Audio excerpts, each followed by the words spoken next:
하나님 말씀은 구약성경 시편 147편입니다.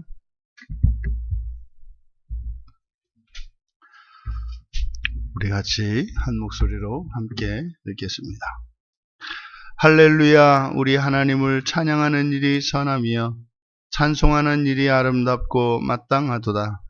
여호와께서 예루살렘을 세우시며 이스라엘의 흩어진 자들을 모으시며 상심한 자들을 고치시며 그들의 상처를 싸매시는도다. 그가 별들의 수효를 세시고 그것들을 다 이름대로 부르시는도다. 우리 주는 위대하시며 능력이 많으시며 그의 지혜가 무궁하시도다. 여호와께서 겸손한 자들은 붙드시고 악인들은 땅에 엎드러뜨리시는도다. 감사함으로 여호와께 노래하며 수금으로 하나님께 찬양할지어다. 그가 구름으로 하늘을 덮으시며 땅을 위하여 비를 준비하시며 산에 풀이 자라게 하시며 들짐승과 우는 까마귀 새끼에게 먹을 것을 주시는도다. 여호와는 말의 힘이 세다 하여 기뻐하지 아니하시며 사람의 다리가 억세다 하여 기뻐하지 아니하시고 여호와는 자기를 경외하는 자들과 그의 인자하심을 바라는 자들을 기뻐하시는도다. 예루살렘아 여호와를 찬송할지어다. 시온아 내 하나님을 찬양할지어다.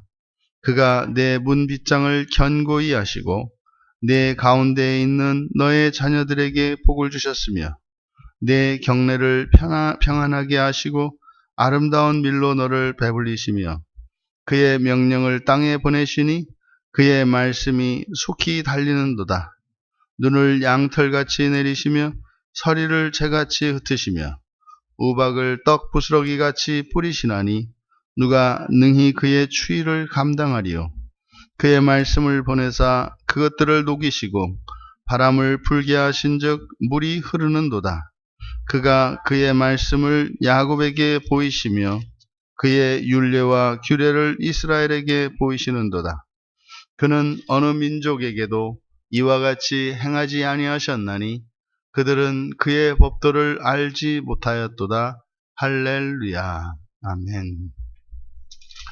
선하고 아름다운 여호와 찬양이라는 제목으로 말씀의 은혜를 나누고자 합니다.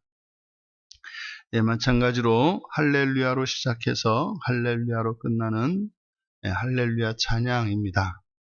이제 본문에서는 이 할렐루야를 이제 관용구로 쓰지 않고 그대로 명령문으로 여호와를 찬양하라 라고 이제 말하고 있습니다. 왜냐하면 먼저 전체 연구분을 하면 1절에서부터 6절까지를 1년으로 구분하고 선하신 여호와 찬양, 선하신 여호와 찬양, 그리고 제2연의 7절에서 11절까지로 경외하는 자들과 인자를 바라는 자들, 경외하는 자들과 인자를 바라는 자들, 그리고 12절에서 20절까지를 제3년으로 구분하고 이스라엘의 특권과 사명, 이렇게 3년으로 구분해 보았습니다. 이 시의 시작과 끝이 이제 할렐루야로 시작하고 끝이 납니다. 할렐루야라는 말이 할렐루 이제 명령문입니다. 찬양하라. 야는 여호와의 줄임말이고요. 그래서 여호와를 찬양하라. 그래서 주로 우리가 이제 할렐루야를 관용구처럼 해서 그대로 할렐루야 주로 이렇게 번역을 하고 있습니다만 히브리어에서는 그냥 이게 사실상 이제 명령문입니다. 여호와를 찬양하라. 또 독특하게 1절은 바로 이유를 이야기합니다. 그래서 할렐루야 다음에 왜냐하면 이라고 하는 키가 생략되어 있습니다. 그래서 왜냐하면 그러니까 여호와를 찬양해야 될 이유를 밝히고 있습니다. 그게 선하고 아름답고 마땅하기 때문이라는 거예요. 우리 하나님을 찬양하는 일이 선하고 또 찬송하는 일이 아름답고 마땅하기 때문이다. 그러니까 여호와를 찬양하는 것이 우리에게 선하다라는 게 뭡니까? 좋다라고 하는 것이고요. 아름답다라고 번역한 나임은 즐거운 이런 뜻입니다. 그래서 즐겁고 즐거운 일이고요. 그리고 마땅하다라고 하는 것은 적합하다는 거예요. 그러니까 사람에게 유익하고 즐겁고 마땅한 것이 여호와를 찬양하는 것이다. 그러면 왜 여호와를 찬양하는 것이 그렇게 유익하고 즐겁고 마땅한가? 이제 그 내용들을 이제 뒤에서 밝히는 겁니다. 그러니까 2절에서 6절까지는 그렇게 여호와를 찬양하는 게 왜 우리에게 유익한 것이고 또 그게 즐거운 것이고 왜 마땅한 것인가를 쭉 밝힌 겁니다. 종종 우리가 예수를 믿는 게 즐거운가? 그리고 그게 우리에게 유익한가? 그리고 꼭 우리가 예수님만을 믿어야 하는가? 뭐 이런 질문을 많이 할 수 있습니다. 그래서 사실은 웃지 않는 그리스도인 있을 수 없고요. 그리고 그 유익을 모르는 그리스도인 있을 수가 없고요. 또 예수 그리스도를 믿는 것 말고 그보다 더 적합한 다른 무엇이 있는가? 없습니다. 그래서 예수를 믿는 사람들에게는 그런 유익이 있고 즐거움이 있고 만족이 있는 겁니다.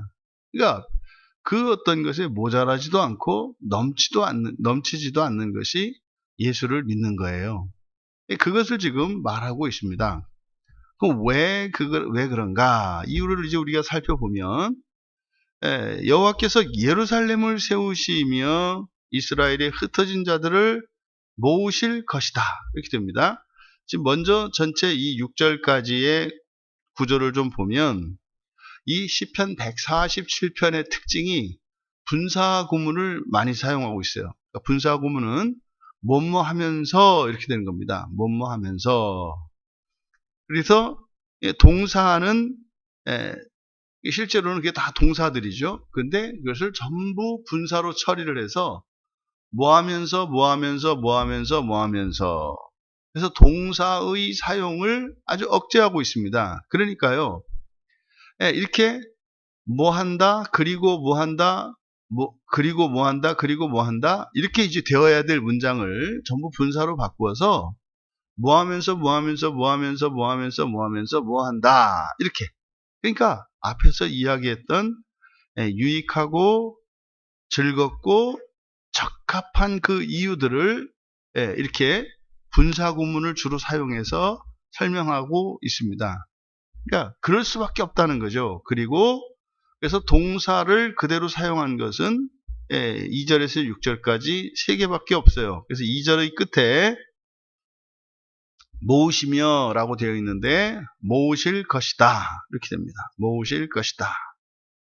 미완료 시제로 모으실 것이다.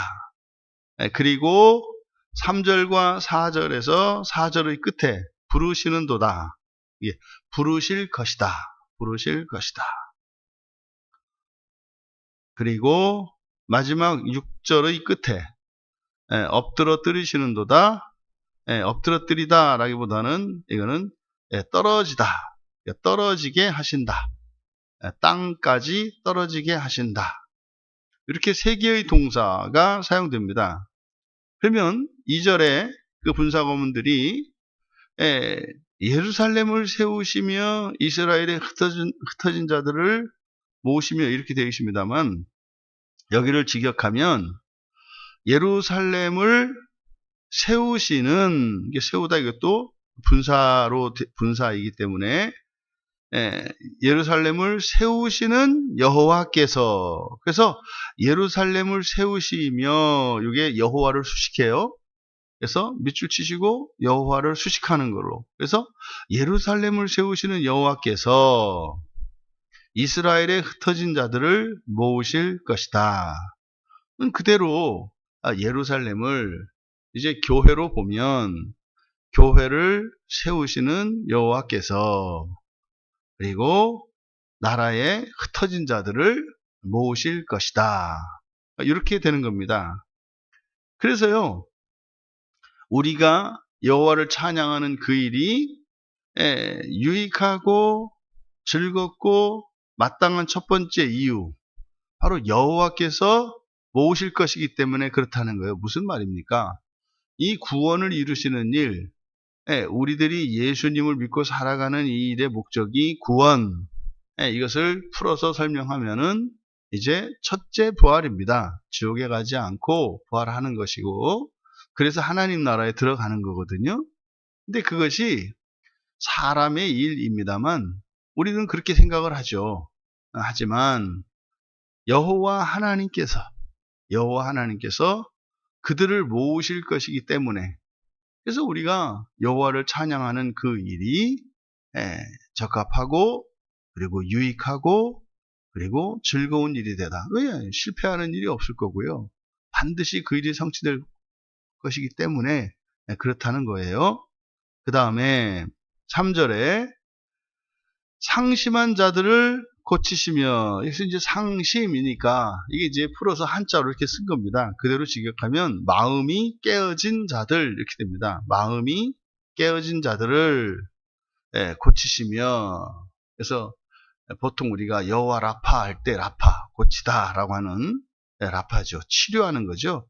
마음이 깨어진 자들을 치료하시고, 이게 치료하시면서 또 그들의 상처를 싸매시면서 또 별들의 수요를 세시면서, 그리고 그것들을 모두, 그러니까 다가 모두입니다.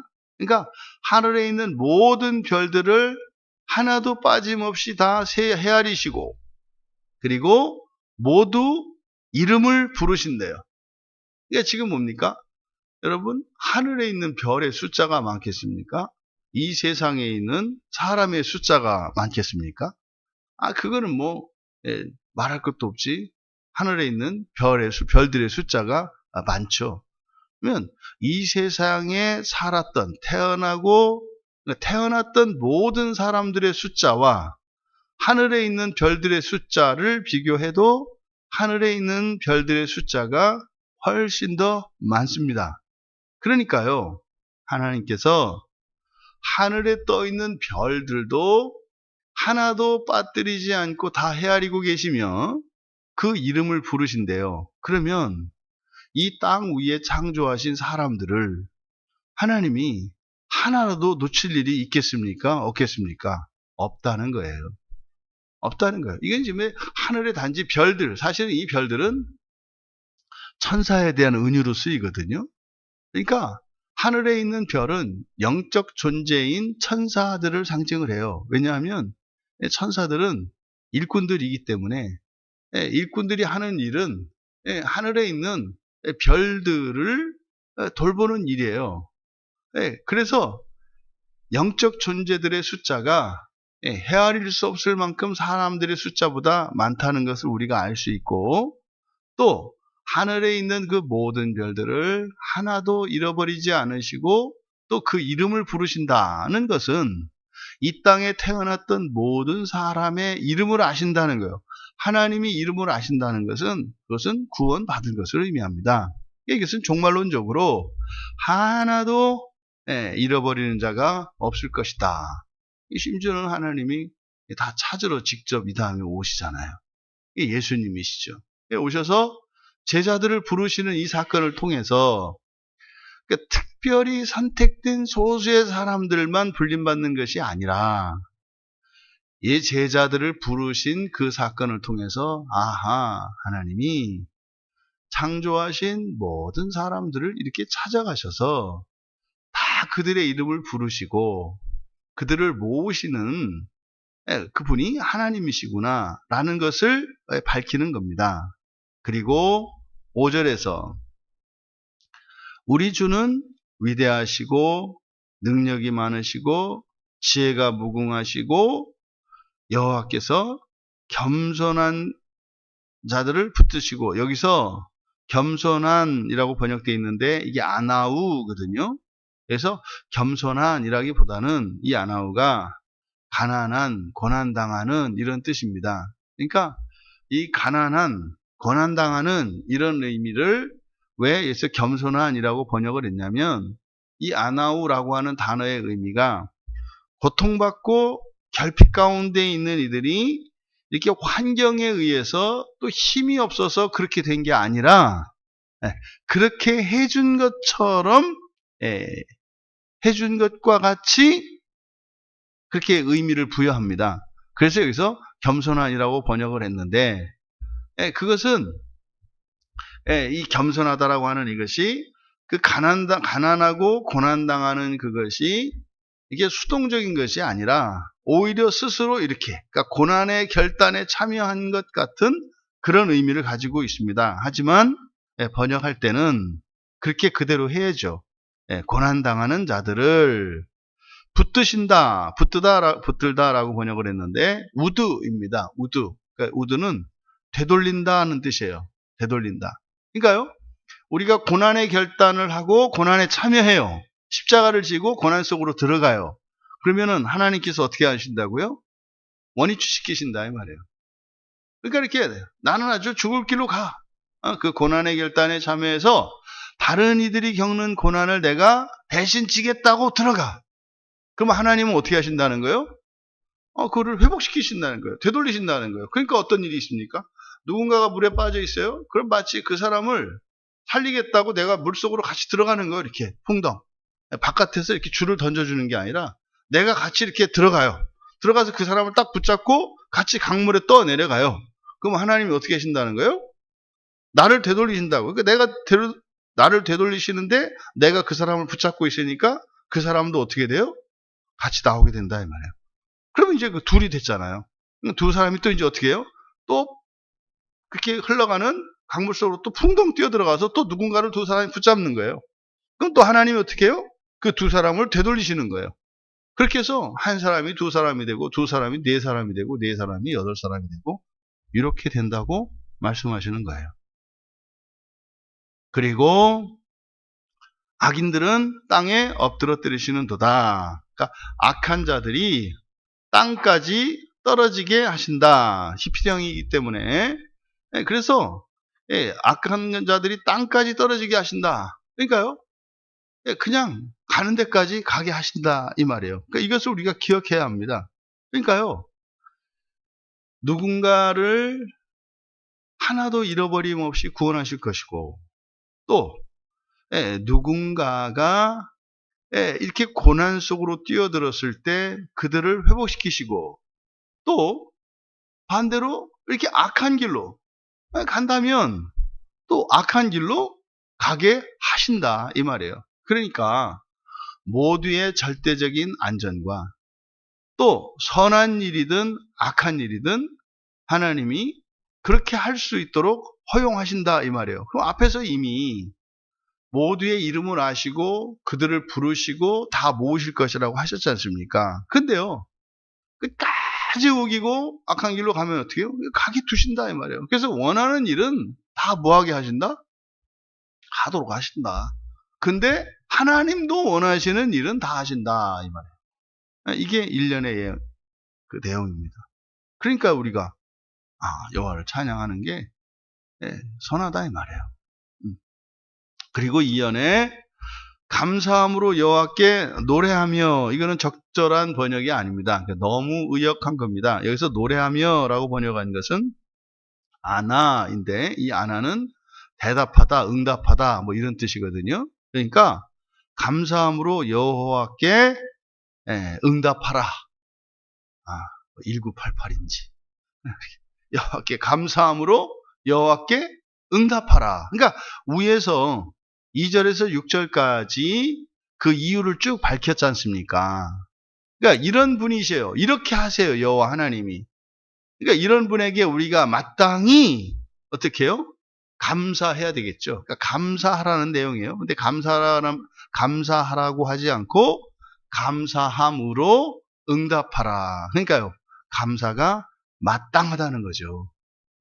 수금으로 하나님께 찬양 이렇게 되어 있는데 찬송할지어다. 왜냐하면 여기가 찬양은 뭐 바라크 또는 할랄 뭐 이렇게 되지 않습니까? 근데 여기서는 자마르이니까 예, 찬송하다, 찬송할지어다, 찬송해라.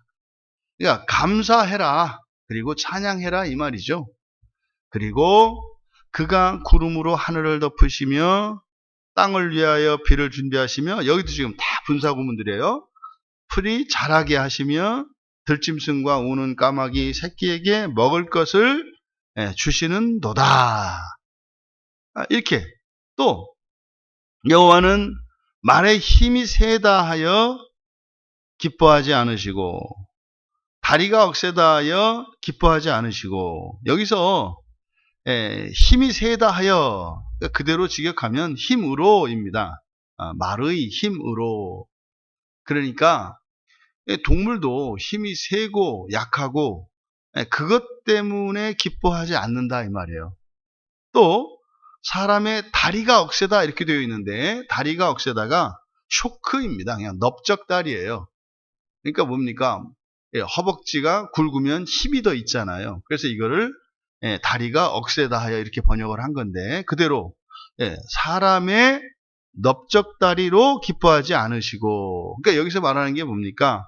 힘과 능력이에요. 힘과 능력이 더 있다고 해서 그게 하나님께는 뭐 특별한 무엇이 아니다 이 말이에요. 사람에게는요, 능력이 더 많고 적음이, 재산의 많고 적음이, 이런 것이 의미가 있지 않습니까? 이게 사람은 상대적인 존재이기 때문에 의의 의미가 있어요. 근데 절대적인 하나님에게는 그런 것이 전혀 다르지 않다 이 말이에요. 힘이 센 사람이나 약한 사람, 그럼 반대로 어떻게 되겠습니까? 사람들이 보기에 인간적으로 의로운 자와 악한 자들이 있잖아요. 사람들이, 그렇죠? 착한 사람이 있고 악한 사람이 있고, 또 의로운 자가 있고 죄 있는 자가 있잖아요. 이게 완벽한 자가 있고 좀 모자란 자가 있잖아요. 이게 하나님께는 전혀 어떤 특별한 의미가 아니라는 거예요. 우리가 이 신앙생활하는 그리스도인들이 많이 오해하는 것 중에 하나가, 내가 좀 나아지면 하나님이 더 기뻐하실 거고, 이렇게 하는 그 신인 동영론적 표현들이 성경에 많단 말이에요. 그럼 여기서 지금 찬양하라고 말했습니다만, 여호와를 찬양하라. 근데 이게 뭐하다? 이게 유익하고 즐겁고 합당하다, 적합하다 그랬잖아요. 그러니까 찬양하는 것은 하나님이 기뻐하세요. 근데 그 이외에 다른 것은 뭐라는 거예요? 똑같다 이 말이에요. 똑같다 이 말이에요. 이게 우리가 이제 가족 관계에서 부모님을 볼 수 있어요. 부모님에게 있어서 좀 아이가 뛰어난 아이고 좀 모자란 아이고 상관없는 내 자식들이거든요. 물론 뛰어나면 뛰어난 대로 사람이기 때문에 부모도, 모자라면 모자란 대로, 분명히 그 차이는 있지 않습니까? 근데 실제로 엄격히 말해서 부모님은 그냥 내 자식이니까 이쁠 뿐입니다. 그러니까요, 부모에게 있어서 사실은 그러니까 부모에게 있어서 자식에게 가장 필요한 것, 원하는 게 뭡니까? 착한 자식 되는 거예요. 엄마 아빠를 좋아하고요, 잘 따르고요. 그러니까요, 생각해보세요. 아주 똑똑하고 능력 있고 막 쌀쌀 맞고 그냥 뭐 부모님 대하기를 아주 대면 대하고 뭐 이름 불리면 그냥 눈 끔먹 쳐다보기만 하고, 이런 자식이 막 능력 있고 뛰어나. 그런데 이거는 능력도 없고 뭣도 없고, 근데 막 이름만 부르면 내 엄마 막 와서 막 싹싹하게 가죠. 그러니까 어떻게 해요? 웃지 않을 수가 없어. 그러니까 엉덩이 한번 두드려서 아이고 이 문딩이 하면서도 이쁜 거라. 요거죠. 그러니까 여러분, 사람이라고 하는 우리 존재의 한계와 상대성이 있어요. 그래서 절대적인 하나님을 그냥 하나님으로 우리에게 가르쳐 주시면 우리는 받아들일 수가 없고 가까이 할 수가 없어요. 너무 위대하시기 때문에. 그래서 사람과 같이 좀 모자란 점도 있고 또 변덕스럽기도 하고 또 좋아하는 게 있고 싫어하는 게 있는 것처럼 성경에서 표현하고 있습니다만, 지금 시인은 뭐라고 이야기하는 거예요? 그러니까 엄격히 말해서 절대적으로 말하면 하나님께는 그게 큰 차이 없다는 거예요. 이게 그래서 정동이 없으시다 이렇게 얘기한단 말이에요. 그러니까 정동이 있다는 게 뭡니까? 사실은 이 감정에 고조, 이렇게 고저가 있는 걸 말해요. 더 기쁘고 더 속상하고 화나고 이게 이제 사실은 이 사랑의 감정이 깨어져서 근본 감정으로 바뀌면서 감정이 변하게 돼 있잖아요. 변하잖아요. 근데요, 하나님은 사랑이시기 때문에 그냥 사랑으로 꽉 차 있어서 힘이 더 세든 아니면 그가 더 의롭게 되든 이것이 하나님께는 차이가 없다고 이야기를 하는 거예요. 그리고 여호와는 자기를 경외하는 자들과 그의 인자하심을 바라는 자들을 기뻐하시는도다. 여러분, 경외하는 자들 그리고 인자를 바라는 자들, 인자하심을 바란다는 게 뭡니까? 아니, 그 언약을 다 이루지 못하니까 그 언약을 누가 여호와께서 이뤄달라는 거 아닙니까? 어? 또 이것도 또 숙제도 안 하고 또 이렇게 와서 또 방긋방긋 울고 이거 여우짓하지. 엄마가 해주세요. 이걸 또 기뻐하신다는 거예요. 경외하는 자들 뭐예요? 그냥 언제나 나는 이렇게 부모에게 의존적인 거죠. 나 공부 못하잖아요. 그러니까 어떻게 해야 되는 거예요? 근데 한 녀석은 할 거 다 해놓고 학교 갈 준비까지 다 해놓고 아주 쌀쌀맞아. 근데 이거는 뭐 하나도 안 해놓고 또 숙제도 해줘야 돼. 근데 기뻐. 이게 지금 하나님 마음을 이렇게 나타내고 있단 말이에요. 근데 이게 불법이 아니죠. 불법이 아니죠. 왜요? 하나님이 숙제를 대신해 주실 때는 그를 숙제할 수 있는 사람으로 바꿔주시거든요. 동시에. 그러니까 일은 하나님이 하셔. 그런데 일을 하시면서 그 사람을 그 일을 할 수 있는 사람으로 바꾸셔. 그래서 이거 하나님 해줬잖아요. 아니야. 제가 했는데. 말도 안 돼요. 쟤는 구구단도 못 외우는데요. 그래? 한번 시켜봐. 웬걸 다 하는걸요? 이거죠. 그래서 본성의 변화가 환경의 변화를 동반한다라고 했을 때 그 반대로 어떤 환경의 변화가 일어났다는 것은 그 사람의 본성이 먼저 변했다는 것을 의미해요. 이거죠. 그래서 어떻게 우리가 해야 될 일은 뭡니까? 그냥 하나님을 경외하고요. 하나님의 인자를 바라신 자예요. 이런 사람들이 뭐 하는 사람들이에요? 감사함으로 응답하는 자들이에요. 그러니까 감사하는 자들이에요. 감사하는 자들. 그러니까 1년에서는 찬양하라. 2년에서는 뭐해라? 감사해라. 그리고 찬송을 해라. 이런 사람들이 어떤 사람들이다? 경외하는 사람이고 그리고 인자하심을 바라는 자들이다. 여러분 잘 생각하셔야 됩니다. 하나님께서 우리의 본성을 바꾸시고 날마다 우리를 의롭게 하시고 새롭게 하시고 더 힘있고 능력 있게 하세요. 그것은 우리에게 아무 의미가 없다고요. 뭐라 그랬어요? 전부 표적에 불과하다. 표적에 불과하다. 중요한 것은 우리 안에 일어나는 내적인 변화고 그것을 이루시는 하나님을 우리가 기뻐해야 된다.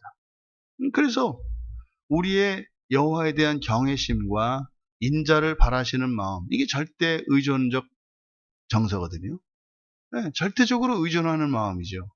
여호와를 우리가 좀 나아졌다 그래서 우리의 경건 생활이 무너지거나 예배가 무너지지 않는 거죠. 이게 경외하는 자들이고 인자하심을 바라는 자들이죠. 마지막 3절에 가서 예루살렘아 여호와를 찬송할지어다 라고 되어 있는데 이 찬송은 샤바흐거든요. 이거는 7절에 아나 응답하다와 이제 비슷하는 상응하는 말인데 여기서 샤바흐는 뭐라 했습니까? 진정시키다 라고 그랬죠. 진정시킨다라고 하는 것은 평형 상태를 이루는 거라 그랬어요. 그러니까 하나님이 우리를 너무 기쁘게 하셨어. 그럼 어떻게 돼요? 들뜨잖아요. 그럼 어떻게 됩니까? 뭐 춤을 추든지 노래를 하든지 이렇게 되잖아요. 그래서 여기서 예루살렘과 여호와를 찬송할지어다 할 때 여기서 샤바흐라고 한 이것은 뭡니까? 하나님께서 행하신 일들에 대해서 나타내라는 거예요. 나타내라는 거예요. 이거를 찬송할지어다라고 한 거죠. 시온아 내 하나님을 찬양할지어다. 이거는 이제 할 날입니다. 그대로. 그리고 13절이 이유입니다.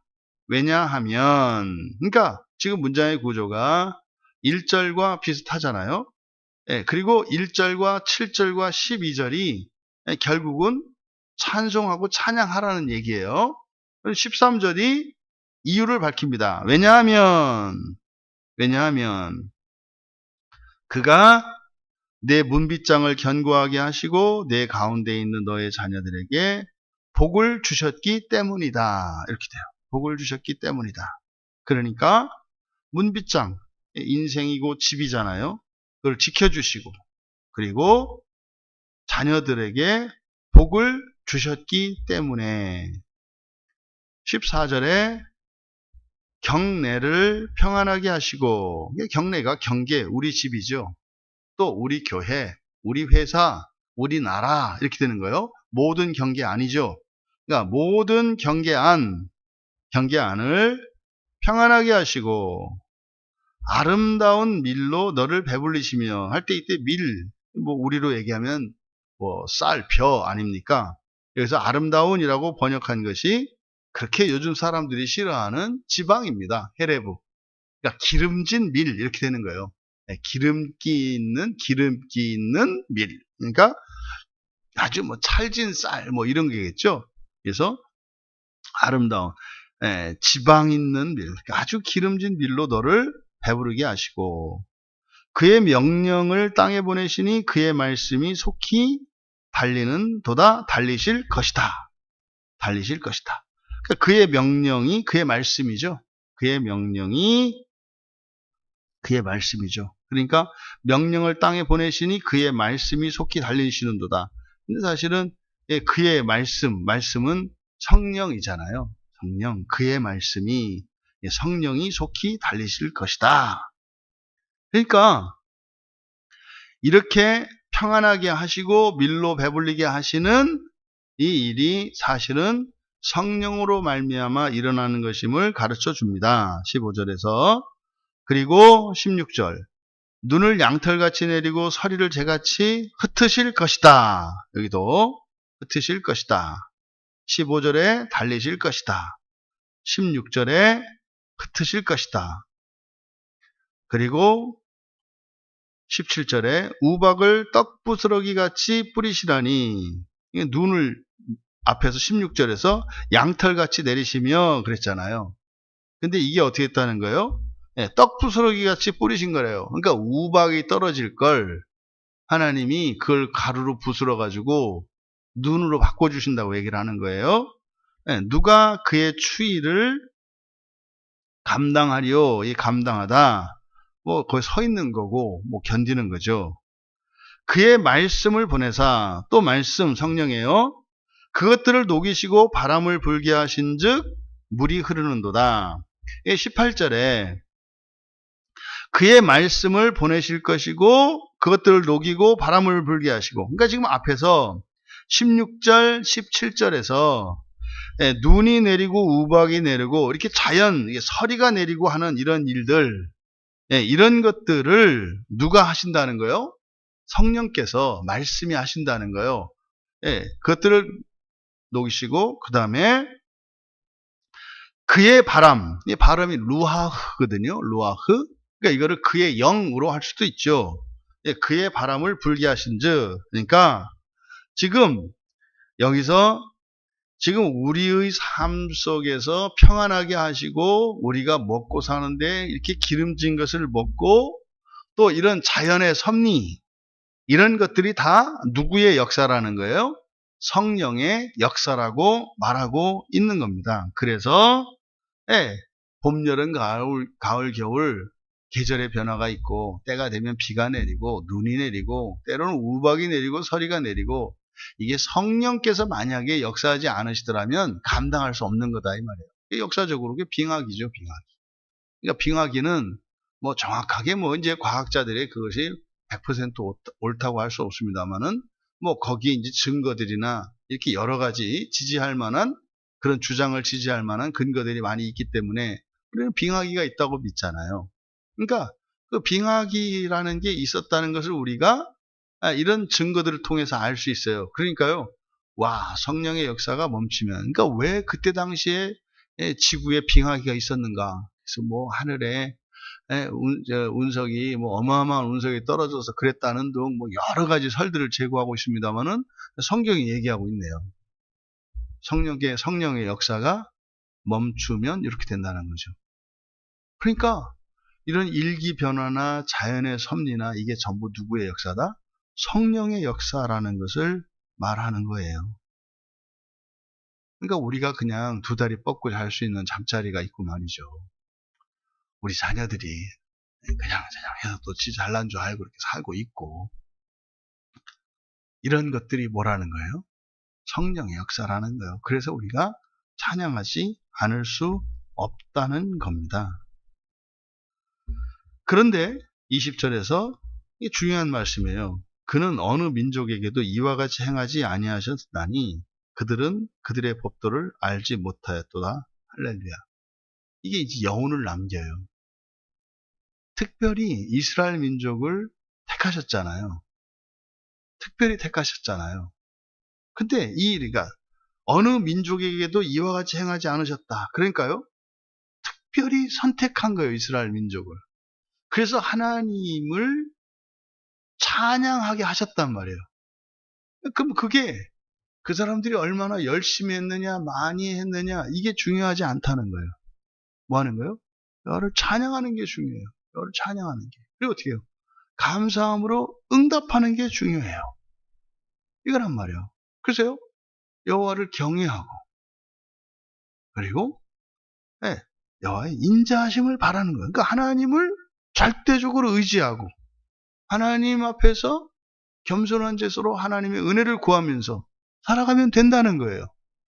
그러니까 뭘 요구하신 게 없다 이 말이에요. 이게 전부 뭐예요?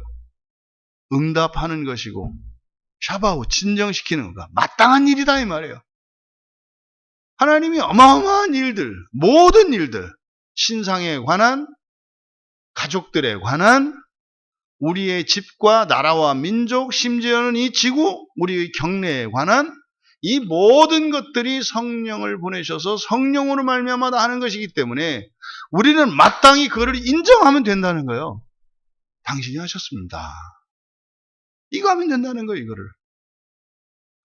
그래서 한 민족을 택해서 그렇게 함으로써 하나님은요, 모든 민족들을 부르신다 그랬잖아요. 한 민족을 택하셔서 모든 민족을 부르시는 것이 하나님의 구원의 섭리인 것을 가르쳐줘요. 근데 20절의 하반절에 뭐라 그랬어요? 그들은 그의 법도를 알지 못하였도다. 여러분, 우리에게 성경을 주셨고, 그러면 오늘날 그리스도인들에게 개인에게 필요한, 또 그의 가정에 필요한, 일터에 필요한, 또 나라와 민족과 시대에 필요한 이것들을 하나님께서 주신다는 거예요. 근데 어떻게 하라는 겁니까? 핵심은 19절에서 이야기한 율례와 규례, 법도죠. 이게 율례와 법도예요. 그 율법입니다. 하나님의 말씀이에요. 그 말씀을 그들에게 알리셨단 말이에요. 알려지게 하셨다. 19절에 그가 그의 말씀을 야곱에게 보이시며 그의 율례와 규례를 이스라엘에게 보이시는도다. 이 보이시는도다, 뒤에 보이시는도다는 없는 거고, 이게 이제 생략되어 있어요. 그러니까 여기서 보이시며 라고 되어 있는데 나가드거든요. 나가드는 알리다, 말하다 이런 뜻이에요. 그러니까 말을 해서 알리는 건데 이걸 히필형으로 사역형이니까 이게 알려지게 하셨다 그래요. 그러니까요, 야곱에게 알려지게 하셨다. 무슨 말입니까? 야곱의 사명이 뭐라는 거예요? 그것을 알려지게 하는 거예요. 알려지게 하는 거. 그게 뭡니까? 찬양하는 거다 이 말이에요. 그러니까 우리가 전도하고 성경에 대해서 이야기하고 이게 찬양하는 거다 이 말이에요. 근데 지금 구약의 이스라엘은 그들은 그의 법도를 알지 못했다. 무슨 말입니까? 찬양하지 않았다는 거예요. 알리지 않았다는 거예요. 하나님께서 은혜만 받고 입 싹 닦았다 이 말이에요. 그러면서 할렐루야로 끝나요. 하지 않았어. 근데 할렐루야 뭐겠어요? 어떻게 해서든 하신다. 그래서 우리는 알죠. 그래서 이스라엘이 아니라 이제는 그리스도인을 통해서 그의 율례와 법도를 알게 하셨죠. 이게 성경이에요. 그러면요, 여호와를 찬양해라 존말할 때, 뭐 이거죠. 그럼 내가 친애하겠다. 여러분, 종말론적으로 하나님 나라를 이루시는 일이 어떻다? 절대적이고 완전하다, 확실하다. 어느 한 사람도 이루어지지 않는 일은 없다. 그런데 그 일에 우리를 선택하시고, 그러니까 택한 자들이 있으시다는 거예요. 택한 자들이 있으시다는 거예요. 그래서 성령을 보내주셔서 그 택한 자들을 도우시며 그들의 필요를 채워주시며 그들의 능력과 힘이 되어주신다는 거예요. 그래서 우리가 하나님이 흩어진 자들을 모으시고 또 그들을 이루시는 그 일들에 먼저 선택한 자들을 통해서 그 일을 이루신다는 것을 밝히고 있습니다. 그러니까 지금 여기는 하나님 나라에 관한 것인데 그 하나님 나라와 부활의 영광을 위하여 먼저 택함을 받고 부르심 받는 자들이 있다. 근데 그것은 우리만 선택했고 저들은 선택하지 않았다는 이런 의미가 아니라 뭐라는 거예요? 단 한 사람도 빠짐없이 주님 앞으로 인도될 때까지 먼저 택한 것이라는 것을 우리에게 밝히고 계십니다. 그래서 하나님 나라와 그 부활에는 모든 사람이 다 참여할 것입니다. 근데 거기에는 먼저 선택받고 택함받는 자들이 있어요. 그러면 택함받지 못한 사람들은 불리하냐? 그렇지 않다는 거예요. 왜요? 먼저 택함받은 사람들을 통해서 그 사람들을 하나도 부르심 버리지 않으실 것이기 때문에. 그래도 먼저 택하지 않았지 않느냐? 근데 사실은 그 택함받았다라고 하는 것은 부르시지만 거기에 응답하는 것이 우리에게 있기 때문에.